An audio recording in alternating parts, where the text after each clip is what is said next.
Whitney! I'm gonna try to make the potatoes. We're all just gonna have our 3-month supplies of potatoes. I love it.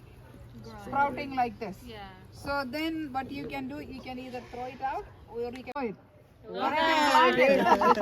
That's great. Yeah. Something underground, then it starts growing in spring. Yeah. Then in end of March you can start planting. So I planted the cool season vegetable. You can see radish there. If you want to harvest, we can harvest them today. Oh yeah.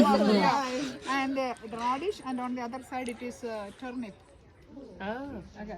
That takes like 60 days before we harvest, but radish is some of the, is one of the vegetables that you can harvest in 6 weeks. So that is almost ready. Then the cool season vegetable, you see the onions there in that box. So I planted the onion sets like a small.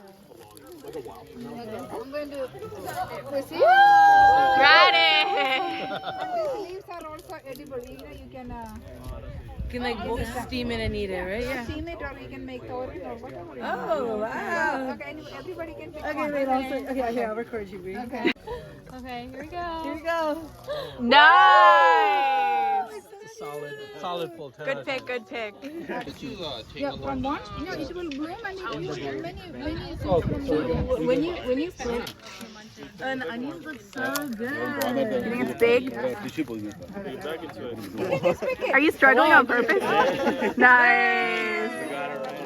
After 1 month, I will collect them. Oh, nice! So easy. But yours is the smallest out of all.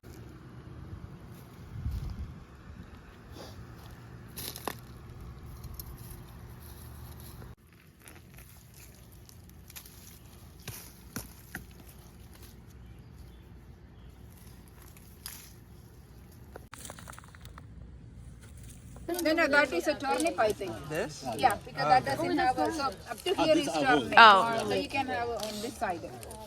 You can look for the Oh, what? another. Nice. so ripe. Yeah. Nice. Wow. Wow, Okay. look at that. So do you have potatoes, radish, turnip? And then they see the